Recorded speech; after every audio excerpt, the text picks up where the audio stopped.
ಎಲ್ಲರಿಗೂ ನಮಸ್ಕಾರ. ಮನುಷ್ಯನಿಗೆ ಮನಸ್ಸೇ ಮಿತ್ರ ಮತ್ತು ಶತ್ರು. ಮನಸ್ಸನ್ನು ಗೆದ್ದರೆ ಸಿಗುವ ಲಾಭದ ಬಗ್ಗೆ ಶ್ರೀಕೃಷ್ಣ ಗೀತೆಯಲ್ಲಿ ಹೀಗೆ ಹೇಳಿದ್ದಾರೆ. ಶ್ರೀಮದ್ ಭಗವದ್ಗೀತೆಯ ಜ್ಞಾನವು ಮಾನವನ ಜೀವನಕ್ಕೆ ಬಹಳ ಉಪಯುಕ್ತವಾಗಿದೆ. ಇದರಲ್ಲಿ ಜೀವನದ ಸಂಪೂರ್ಣ ತತ್ವ ಅಡಗಿದೆ. ಗೀತೆಯ ಸಾರವನ್ನು ತಿಳಿದವರು ಉತ್ತಮರಾಗಿ ಬಾಳುತ್ತಾರೆ. ಮನಸ್ಸು ನಮಗೆ ಒಳ್ಳೆಯ ಬಂಧುವೂ ಹೌದು ಹಾಗೂ ಅತ್ಯಂತ ದೊಡ್ಡ ಶತ್ರುವೂ ಹೌದು. ಹೇಗೆ? ಭಗವದ್ಗೀತೆಯ ಈ ಶ್ಲೋಕದಿಂದ ತಿಳಿದುಕೊಳ್ಳಿ. ಭಗವದ್ಗೀತೆಯನ್ನು ಗೀತೋಪನಿಷತ್ತು ಎಂದು ಕರೆಯುತ್ತಾರೆ. ಅರ್ಜುನನು ಗೀತೆಯನ್ನು ಶ್ರೀಕೃಷ್ಣನಿಂದಲೇ ನೇರವಾಗಿ ಕೇಳಿ ಅರ್ಥ ಮಾಡಿಕೊಂಡರು. ಇದರಲ್ಲಿ ಶ್ರೀಕೃಷ್ಣನು ಅರ್ಜುನನಿಗೆ 18 ಅಧ್ಯಾಯಗಳ ಮೂಲಕ ಸಂಪೂರ್ಣ ಜ್ಞಾನವನ್ನು ನೀಡಿದ್ದಾರೆ. ಅಂದು ಅರ್ಜುನನಿಗೆ ನೀಡಿದ ಉಪದೇಶಗಳು ಇಂದಿಗೂ ಪ್ರಸ್ತುತವಾಗಿದೆ.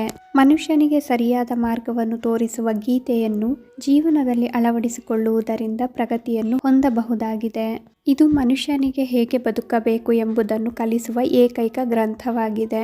ಮಾನವನು ಜೀವನದ ಉದ್ದೇಶವನ್ನು ನಿರ್ವಹಿಸಲು ಮನಸ್ಸನ್ನು ನಿಯಂತ್ರಣದಲ್ಲಿ ಇಟ್ಟುಕೊಳ್ಳಬೇಕು.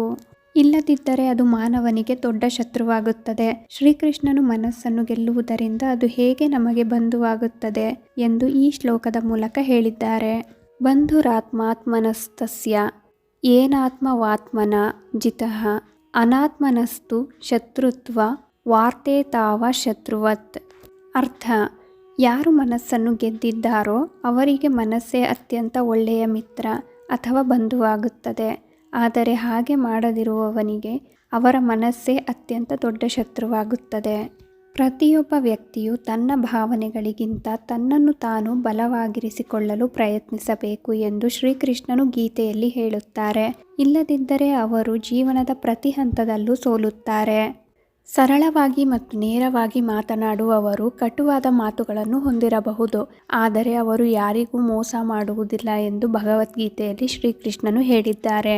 ಗೀತೆಯ ಪ್ರಕಾರ ನೀವು ಉತ್ತಮ ಮನಸ್ಥಿತಿಯನ್ನು ಹೊಂದಿದ್ದರೆ ಜನರು ನಿಮ್ಮನ್ನು ಇಷ್ಟಪಡುತ್ತಾರೆ. ನೀವು ಒಳ್ಳೆಯ ಉದ್ದೇಶವನ್ನು ಹೊಂದಿದ್ದರೆ ಕೆಲಸವು ಯಾವುದೇ ಅಡೆತಡೆಗಳಿಲ್ಲದೆ ಪ್ರಾರಂಭವಾಗುತ್ತದೆ. ಪ್ರತಿಯೊಬ್ಬರೂ ಜೀವನದಲ್ಲಿ ಈ 3 ಮಂತ್ರಗಳನ್ನು ನೆನಪಿನಲ್ಲಿಟ್ಟುಕೊಳ್ಳಬೇಕು ಎಂದು ಶ್ರೀಮದ್ ಭಗವದ್ಗೀತೆ ಹೇಳುತ್ತದೆ.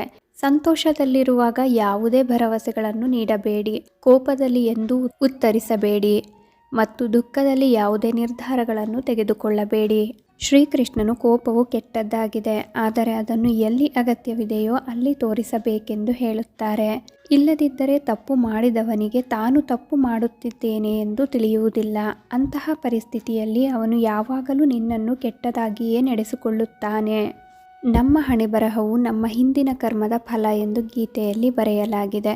ಹಾಗೆಯೇ ಇಂದು ನಾವು ಮಾಡುವ ಕ್ರಿಯೆಗಳು ನಮ್ಮ ನಾಳೆಯನ್ನು ನಿರ್ಧರಿಸುತ್ತವೆ. ಭಗವದ್ಗೀತೆಯು ಸಂತೋಷದ ಪರಿಕಲ್ಪನೆಯನ್ನು ಅರ್ಥಪೂರ್ಣ ಜೀವನದೊಂದಿಗೆ ಸಂಯೋಜಿಸುತ್ತದೆ. ಸಂತೋಷವನ್ನು ಸಂತೃಪ್ತಿ ಮತ್ತು ಆಂತರಿಕ ಶಾಂತಿಯ ಆಳವಾದ ಅರ್ಥದಲ್ಲಿ ನೋಡಲಾಗುತ್ತದೆ. ಅದು ವ್ಯಕ್ತಿಯ ನಿಜವಾದ ಉದ್ದೇಶದೊಂದಿಗೆ ಮತ್ತು ಸುತ್ತಲಿನ ಪ್ರಪಂಚದೊಂದಿಗೆ ಸಾಮರಸ್ಯದಿಂದ ಕೂಡಿರುವಂತೆ ಮಾಡುತ್ತದೆ. ಶ್ರೀಕೃಷ್ಣ ಮನಸ್ಸಿನ ಬಗ್ಗೆ ಭಗವದ್ಗೀತೆಯಲ್ಲಿ ಹೇಳಿರುವ ಮಾತನ್ನು ಹೇಳುತ್ತಾ ನಾನು ಈ ವಿಡಿಯೋನ ಇಲ್ಲಿಗೆ ಎಂಡ್ ಮಾಡ್ತಿದ್ದೀನಿ. ಭಗವದ್ಗೀತೆಯ ಈ ಶ್ಲೋಕ ನಿಮ್ಗೆ ಇಷ್ಟ ಆದರೆ ದಯವಿಟ್ಟು ನಮ್ಮ ಚಾನಲ್ಗೆ ಸಬ್ಸ್ಕ್ರೈಬ್ ಆಗಿ, ಲೈಕ್ ಮಾಡಿ, ಶೇರ್ ಮಾಡಿ, ಹಾಗೆ ಕಮೆಂಟ್ ಮಾಡಿ.